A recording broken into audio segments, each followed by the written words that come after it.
preseason game number 3. The Lakers pick up a win over the Golden State Warriors. Looked much better offensively, guys. They shot 54%, 44% from 3, James, and you can tell this week of practice that JJ was looking forward to. Helped create a little cohesion. The energy was great. I think that's exactly what you're looking for, Geeter, in the early season. Practice time, you're looking to see if guys are grasping, you know, the concept of what you're trying to do. And the effort was there, most of all. The effort was there. I think they were very active. Pace early in the game, even though they didn't get a ton of fast break points. They got to the line 35 times. Golden State only went there 8, so I think they were aggressive in their play and trying to get to their spots. I thought Ayton was active early, hitting some good buckets around the 10-foot area. Reeves before he went out, and I just think collectively they're trying to catch on to what JJ is trying to put out there. Yeah, there was a tightness and a sharpness to some of James's points around the execution, the intent of what they were trying to get accomplished offensively. The ball didn't stick. They were intentional about making sure the ball had air in it. And again, in that first half in particular, before you know, in the third quarter, some different combinations of guys started to touch the floor, but just limiting a team to 46 points, no matter who they're playing. 46 points in a half in the NBA now is a low number. And so defensively, I thought they were also intentional with the way they started this game. All right, DeAndre Ayton with Mike Trudell. All right, DeAndre Ayton, I know when you signed with the Lakers this summer, you talked about your excitement of taking the floor. What was it like tonight? What stood out to you? It was most definitely I wanted to come home and, you know, hear the fans and, you know, feel that energy. So today was a good little warm welcome. I know it's not an official game, but it definitely showed some love to me, and I enjoyed it. You know, I played hard today, got a good sweat in, and, yeah, we got the dub. Very efficient night for you offensively, 6 for 8 from the field, but I know the coaching staff's been excited about the way you're moving your feet defensively. What's the focus been there for you, and how did that play out tonight? Yeah, just really changing the narrative of protecting the rim on the defensive end. You know, JJ's really put it on me and put on emphasis that he wants his bigs protecting the rim. So I'm just trying to be a big part of that, man, to let the world know and the league know that I'm the Lakers center and I'm the anchor of the defense. Hey, what did you see from some of your guards tonight, starting with Austin Reeves? What's it like playing with Austin? Yeah, I told him he's phenomenal, especially this crafty shot creating. You know, I used to be on the other end of that, and, you know, I'd be having wonders and be puzzled in my head, but now I know how to get him open and how he works and how he operates, and, you know, he's fantastic, and, you know, I'm just waiting for the rest of the superstars to join us, and, you know, but some of our guys that came off the bench as well, they really did a good job executing what JJ wanted out there, and just being vocal and, you know, running the offense and playing defense that created our offense down the line. Last one for you. You just hinted at it. It sounds like Luka's going to play, hopefully, in 2 of the final 3 preseason games. How much are you looking forward to that as you guys get ready? Trust me, I talk about it every time. I tell him all the time. I can tell, like, you watching us play, and you're going to make things really easy. You just give me a little chuck and a little laugh, not to get me too excited. But, you know, we working, and we're going to be prepared for his arrival. Thanks, DeAndre. Appreciate y'all. Gotta love the smile. The attitude, the activity, the effort of trying to defend is there, and that's what I like. I like what you had to say there, James, about the attitude and the want to defend and fish. That's something that he has talked a lot about. He wants to show the world that he cares about that side of the ball. He wants to be that rim protector for the Lakers. JJ has preached that as well. Listen, he's agile, he's big, good hands. We've seen his want to be a good defender. Are you seeing, is he passing the eye test for you in terms of how he looks? Yes, he is, and I think it's for a combination of reasons. I mean, you think about, you know, this guy in 2021 for the Phoenix Suns was a starting center on a team in the NBA Finals up 2-0. Yeah. He was one of the up-and-coming young centers and just kind of lost his way in terms of, you know, in the NBA you go through different iterations of your journey. You know, there are moments where you're looking for that big payday and contract. You know, you want to start, you want more minutes, you want more shots. And to me, over the last few years, he's kind of bounced around in a sense, up in Portland, almost disconnected from what his true purpose was. A lot of meaningless games. Yeah, not playing games that necessarily meant a lot to him, and almost kind of lost, even though you're in the NBA making a lot of money. And he sounds like a guy and looks like a guy that's just excited to be back in a situation where the games are going to mean something. Excitement, fan base, you're playing with great players, and it's not a right or wrong thing with how he handled anything before now, but he is appreciative and excited for the opportunity, and he's playing that way out on the court. Big game. I want to get to Austin Reeves, but one more thing on DeAndre Ayton. We talked a little bit about this at halftime. He hits that 8 to 10 footer. We saw it back in 2021. We all remember it really well. He's doing that for the Lakers. How dangerous can he be? He could be a major threat. You know, considering we have some pretty major threats already when you talk about Luka, LeBron, Reeves, a big with those type touches, especially where he gets it around the elbow, around the free throw area. He also is a great passer. So being in that threat area and being able to knock down that 8-footer, that 10-foot shot, and then, you know, if he can develop like a nice low post jump hook or something like that, that would be a nice addition. So, yeah, I think he'd be a major threat in addition to what we already have. Now, we know DeAndre Ayton is excited to play with Luka. That's going to happen this week. We are told he's going to play 2 out of the last 3 games. Now, we know LeBron is going to be reevaluated, unfortunately, in 3 to 4 weeks, so we'll keep you up to speed on that.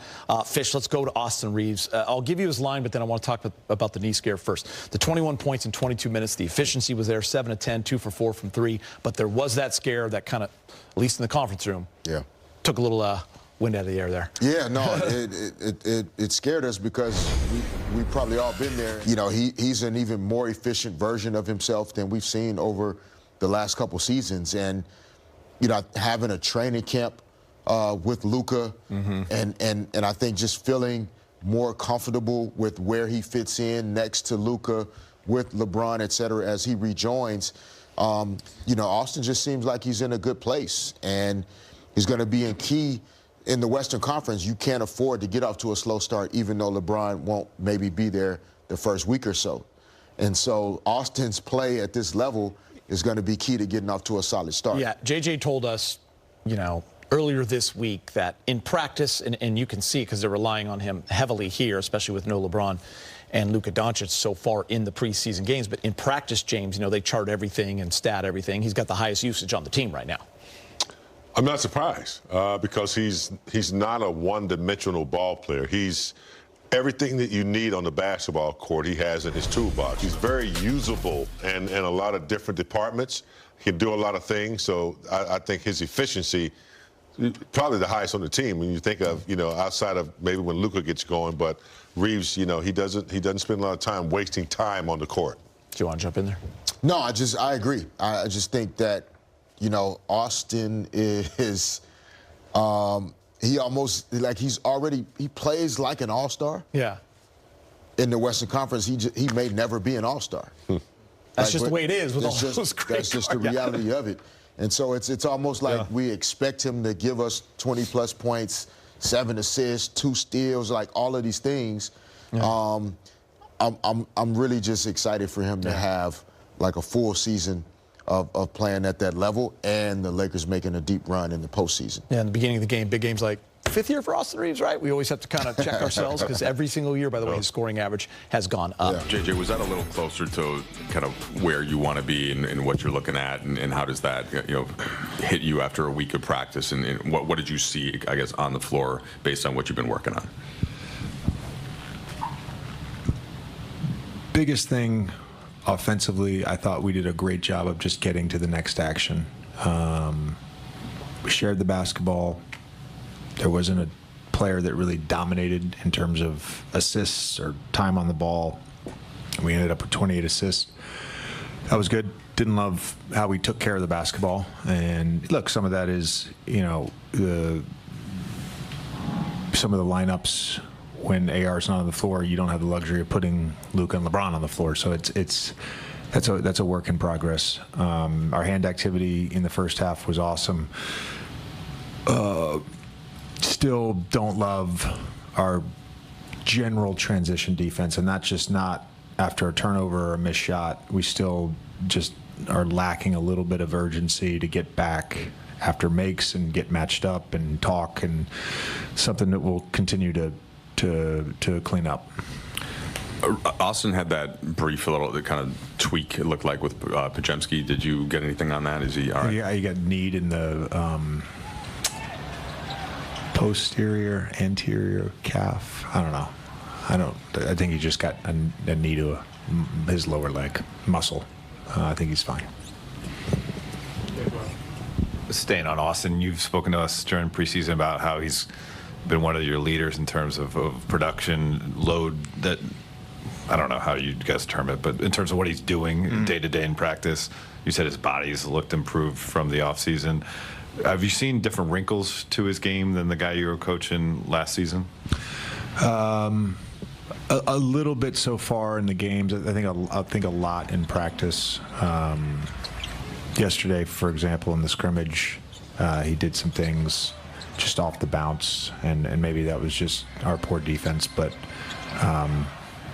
the purple team literally couldn't contain him. He just kind of got wherever he wanted, and I think that was coming off Thursday when I kind of modified him. Just he was kind of like a fake live rep guy. It was, I told him before practice, you're going to do 2 reps of live on every drill and then you're out. And so then he gets Friday off, and I think he just had, tonight again, just that burst was there. And, he's so crafty, the ability to draw fouls. You put your hand there and he's able to rise up. I played with a guy, Jamal Crawford, who was so good at that.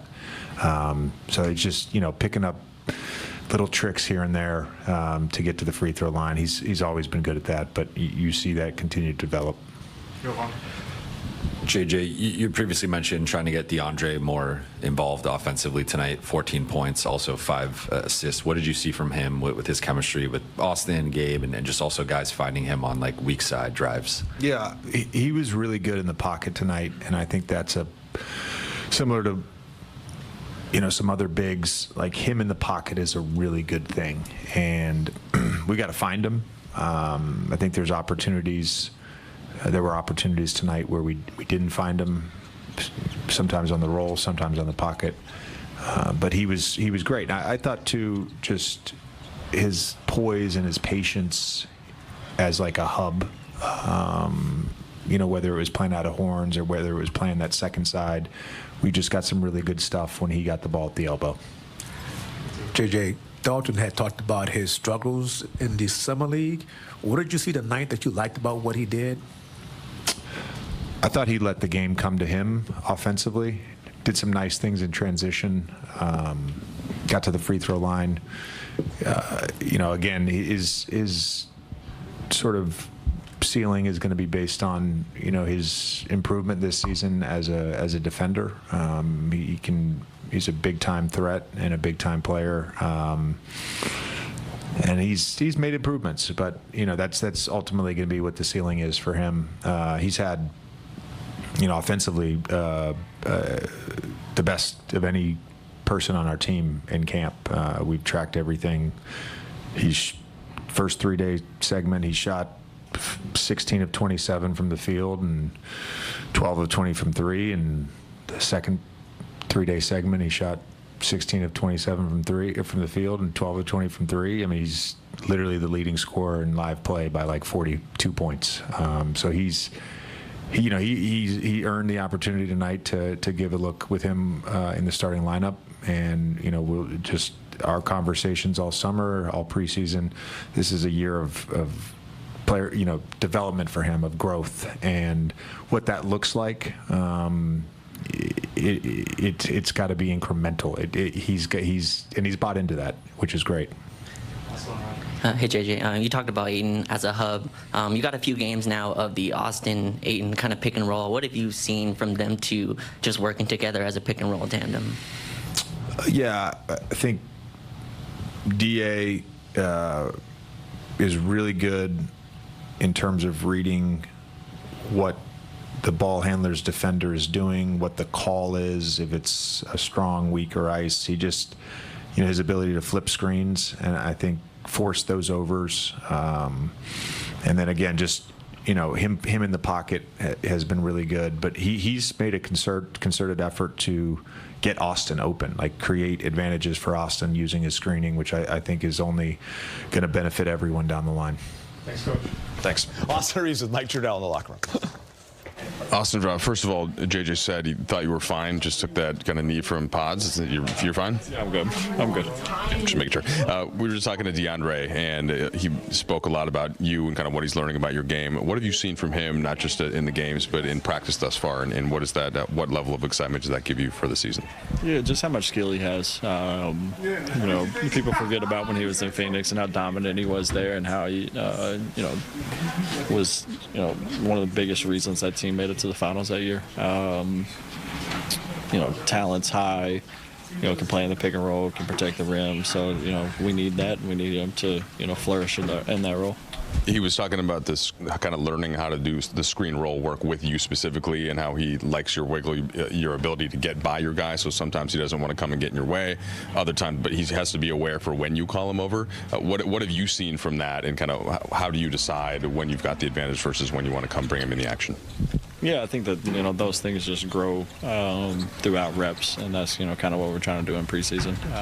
Get those reps, and I don't really, you know, I'm not sitting there thinking about it in the moment. If I can, you know, go by my guy, I'm gonna go by him. If not, you know, I need a screen, then I'll have him come screen. So, you know, it's been fun to, you know, get to play, you know, alongside him in that pick and roll. Austin, paying you a compliment post game. JJ brought up a player comp I haven't heard before. If you bringing up Jamal Crawford.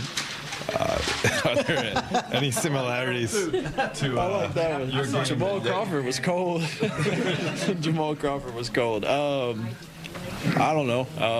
I think, you know, I think where he's coming from is kind of the creativity offensively. You know, I don't want to speak for him, but I'm not someone that sits there and plans what I'm about to do. Everything kind of just, you know, happens naturally, happens, you know, in the flow of the game. So I haven't heard that one, but I like JJ a little more now.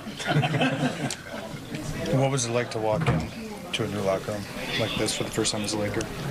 I felt like I was on a different team. I had no idea where I was going.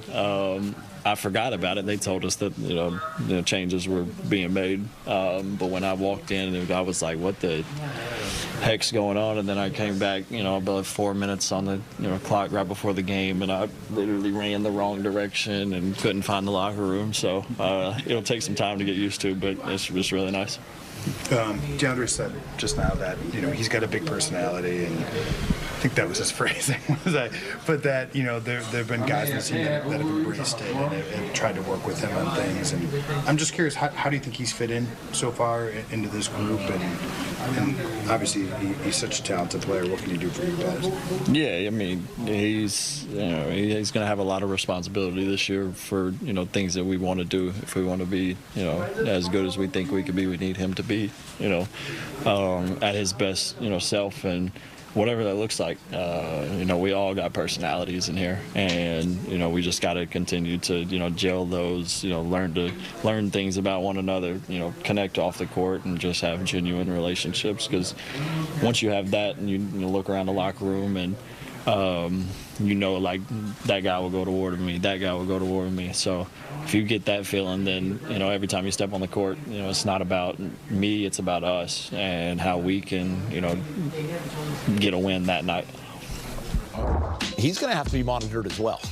Yeah, no, you think Luka and LeBron, but it's yes, AR's in that category. I believe so. I don't know if, you know, there's a specific number of games that, I mean, it's only year 5, it's not year 15, but his style of play.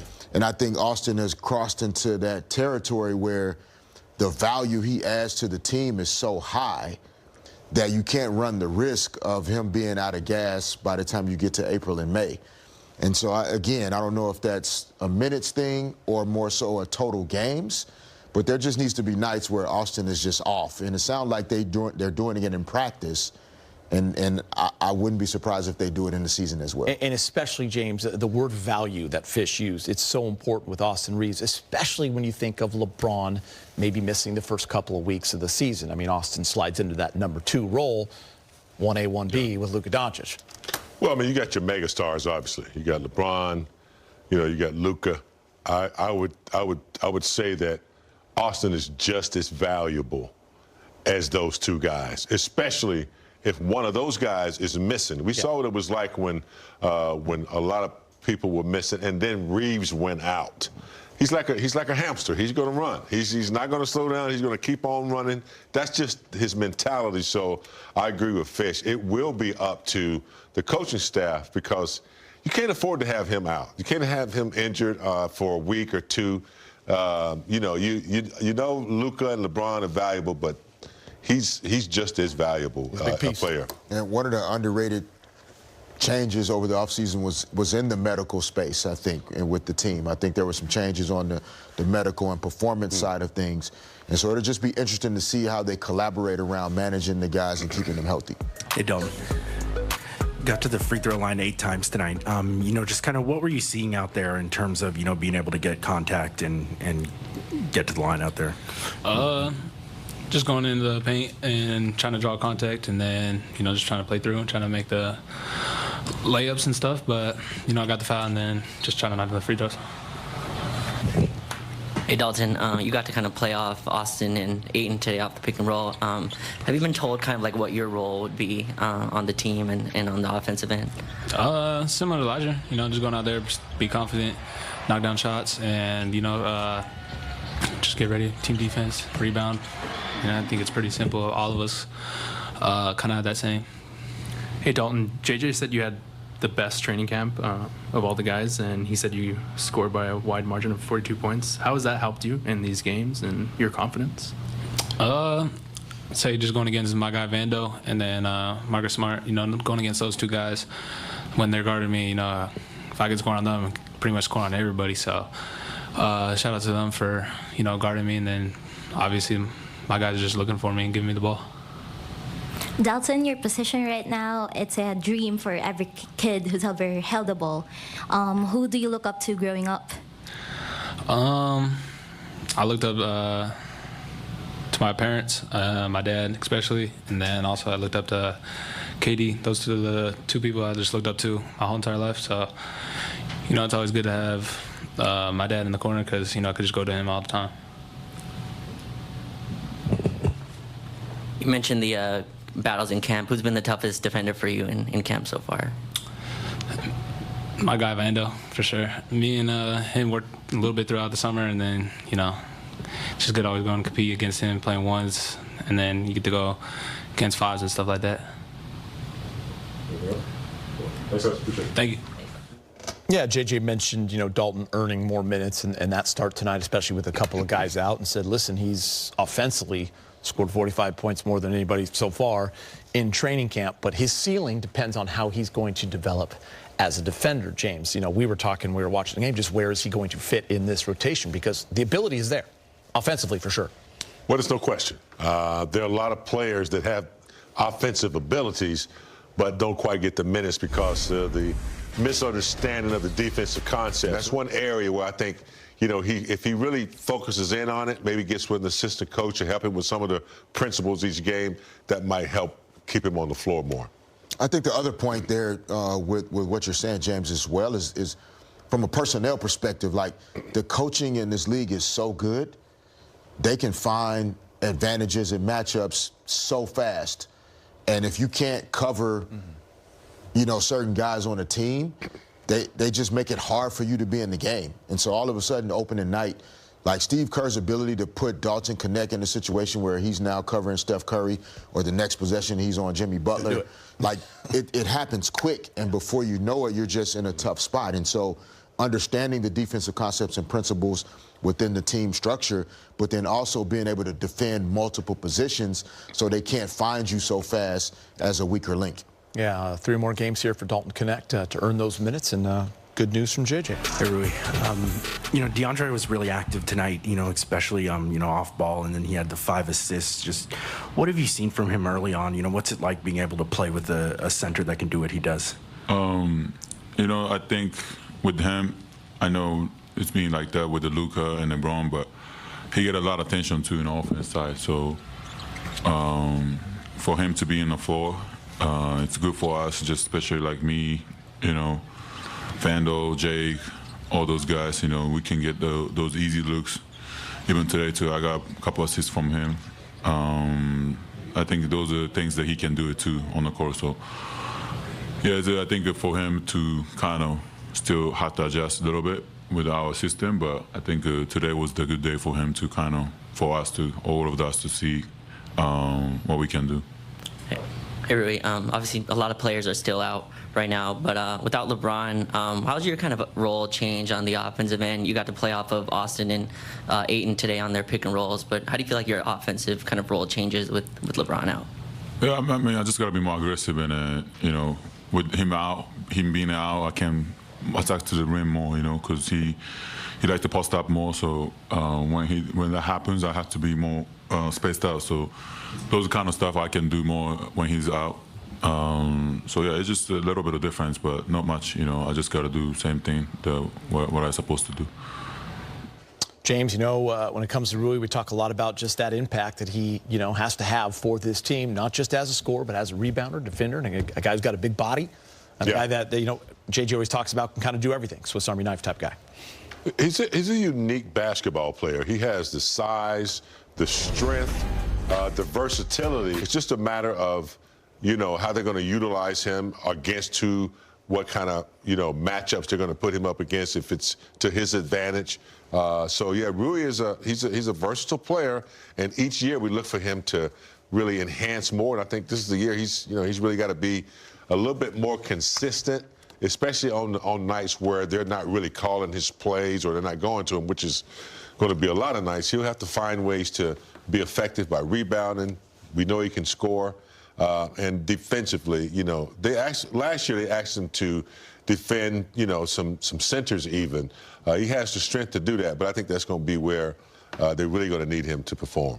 Yeah, I mean, I think if this Lakers team can stay healthy and you know, Rui as an example, right? It's playoff baseball time. You know, we're all excited to see the Dodgers advancing into the NLCS, but Rui is like one of those guys that, you know, how the Dodgers baseball teams, you have some starting pitching, you have middle relievers, you got closers, you got guys you can just put out there and get 3 outs and then move him on to the next night. You got guys that are designated hitters, guys that are base runners, like just a lot of different pieces. And based on personnel matchups, playoff matchups, Rui's a perfect fit for so many matchups. But then a healthy Jared Vanderbilt is also a great matchup for different teams and different personnel. And so, again, just managing health and rotation, a lot of great pieces that you can choose from.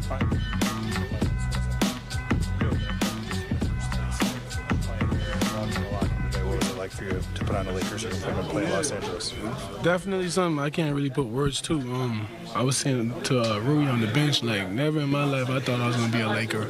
And, you know, it hit me in the home arena today, just hearing the fans chant my name and, you know, everybody cheering. You know, it was kind of unusual sounds other than boos. So I definitely embraced myself for the boos, but it wasn't no boos, man. It was kids, everybody just showing love and welcoming me to LA, and you know, I played so freely, and you know, I had a lot of fun, you know, playing in that purple and gold arena. Talking to JJ and some of the other coaches, sound like you guys had a really good week in practice and stuff like that. Did you feel like things were able to translate a little bit? Yeah, really good, hard, good week. Yeah, that training camp don't play, man. It was a lot of. I say the training camp was definitely hard. The games in training camp was definitely harder than the actual preseason games, and you know, that's what you want. And practice was ramped up all week. I think we went straight. You know, we had 1 day off, but you know, everybody was dialed in. And I ain't practiced like that in a minute. You know, where you know, we all had a purpose and everybody was just, you know, focused on that one goal. You know, coming out of camp.